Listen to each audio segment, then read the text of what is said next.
Timnas Indonesia baru aja mengalami kekalahan di laga hidup mati melawan Irak. Kekalahan yang gak cuma bikin kecewa, tapi juga menghapus mimpi kita untuk lolos ke Piala Dunia tahun 2026. Tapi tunggu, bukan cuma hasilnya yang bikin heboh. Justru yang bikin rame adalah pemain Persib Bandung yang jadi kambing hitam atas kekalahan timnas. Ya benar, di saat kompetisi lagi libur, Persib malah ikut kena getah. Netizen menyerang, kritik, hinaan, bahkan sampai caci maki. Tapi kenapa bisa ke arah sana? Padahal mereka cuma ngebela timnas. Aneh kan? Nah, kita bakal bahas tuntas di video ini. Jadi pastiin kamu nonton sampai habis. Karena di tengah nanti ada fakta yang bikin kamu bilang, oh ternyata gitu ya. Yuk kita mulai.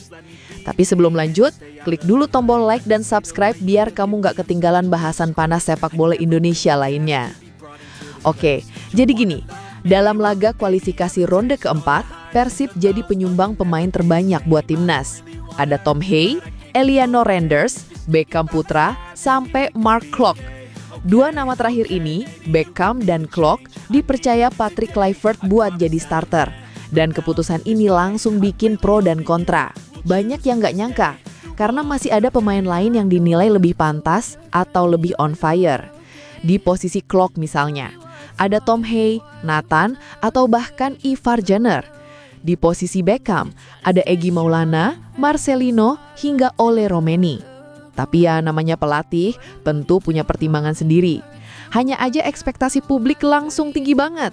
Kalau sudah dipercaya starter, ya performa harusnya luar biasa. Minimal jangan sampai bikin kesalahan fatal. Sayangnya itu nggak kejadian. Beckham kesulitan ngimbangin ritme permainan. Klok malah bikin beberapa error yang berujung blunder fatal. Dan disitulah badai mulai datang. Netizen langsung menyerang, kritik membanjiri kolom komentar. Dan seperti biasa, sebagian berubah jadi hujatan. Yang diserang bukan cuma pemain, tapi juga klub mereka, Persib Bandung. Padahal logikanya kan aneh. Yang main di timnas, kenapa klubnya yang disalahin? Tapi ya begitulah dunia sepak bola kita. Emosi sering lebih dulu dari logika. Menariknya, yang tampil buruk nggak cuma dua pemain Persib itu. Ada juga pemain lain yang underperform. Tapi kenapa yang diserang paling parah justru dua pemain ini? Jawabannya hanya ada dua. Pertama, karena tanggung jawab mereka sebagai starter. Kalau sudah dipercaya turun dari menit pertama, otomatis publik nuntut lebih. Apalagi posisi mereka menyingkirkan pemain lain yang sama bagusnya. Jadi kalau mainnya jelek, ya siap-siap dikritik habis-habisan. Kedua, karena mereka berasal dari klub besar Persib Bandung. Klub dengan basis fans terbesar dan sejarah panjang di Indonesia. Popularitas itu jadi berkah, tapi juga bisa jadi beban. Karena apapun yang dilakukan pemainnya, pasti disorot lebih keras. Salah dikit aja, langsung viral. Nah, di titik inilah situasi jadi rumit. Tapi tunggu dulu, ini belum yang paling gila. Karena ternyata ada faktor lain di balik semua hujatan itu. Bukan soal performa, tapi soal rivalitas dan kebencian lama. Ya, banyak yang memanfaatkan momen ini buat nyerang Persib. Bukan karena pemainnya jelek, tapi karena mereka emang gak suka aja sama Persib. Entah karena rivalitas klub, iri sama prestasi, atau sekedar pengen lihat bobotoh kesel. Ironis tapi nyata. Makin besar nama klub, makin besar pula rasa benci dari lawannya. Makin tinggi pohon, makin kenceng angin yang datang. Dan itu juga berlaku di sepak bola. Kita bisa lihat contoh di level dunia. Ketika pemain seperti Mbappe, Ronaldo atau Yamal underperform, kritiknya juga luar biasa keras. Karena makin tinggi ekspektasi, makin tajam serangan publik. Jadi sebenarnya fenomena ini nggak cuma terjadi di Indonesia. Ini semacam hukum alam dalam sepak bola. Sayangnya, nggak bisa dikontrol sepenuhnya. Tapi yang bisa dikontrol adalah bagaimana pemain menanggapinya. Apakah dia hancur karena kritik atau bangkit jadi lebih kuat? Nah, disinilah mental pemain diuji. Beckham dan Klok harusnya tahu, bermain untuk timnas dan Persib artinya menanggung beban besar. Kalau mereka bisa melewati fase ini, mental mereka bakal naik kelas. Dan bukan nggak mungkin, performanya justru makin matang. Karena setiap tekanan bisa jadi bahan bakar buat tumbuh. Pemain yang hebat bukan yang nggak pernah salah, tapi yang bisa belajar dari kesalahan dan balik membuktikan di lapangan.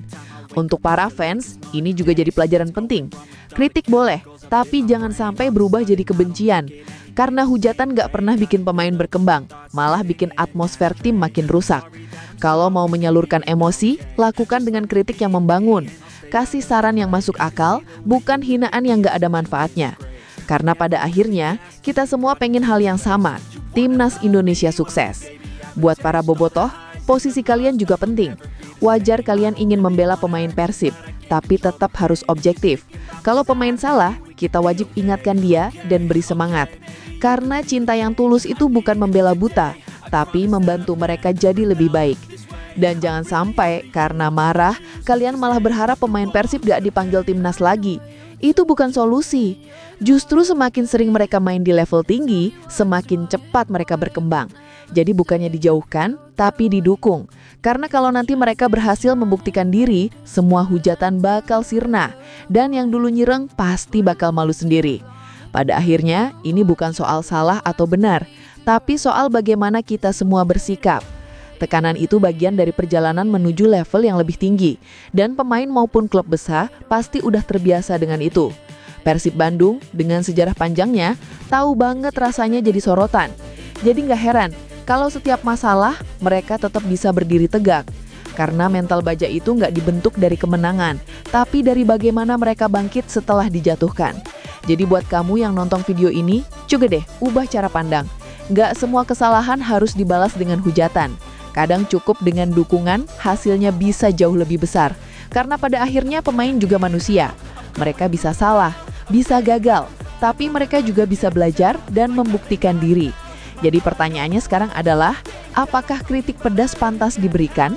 Atau kita seharusnya kasih ruang buat mereka bangkit? Silahkan tulis pendapat kamu di kolom komentar, biar kita diskusi bareng dengan kepala dingin, bukan dengan emosi. Dan kalau kamu suka dengan bahasan kayak gini, klik like, subscribe, dan nyalain loncengnya. Karena kita bakal terus bahas hal-hal menarik soal sepak bola Indonesia dari sisi yang jarang dibahas. Sampai jumpa di video berikutnya. Salam sepak bola Indonesia. Hidup Persib!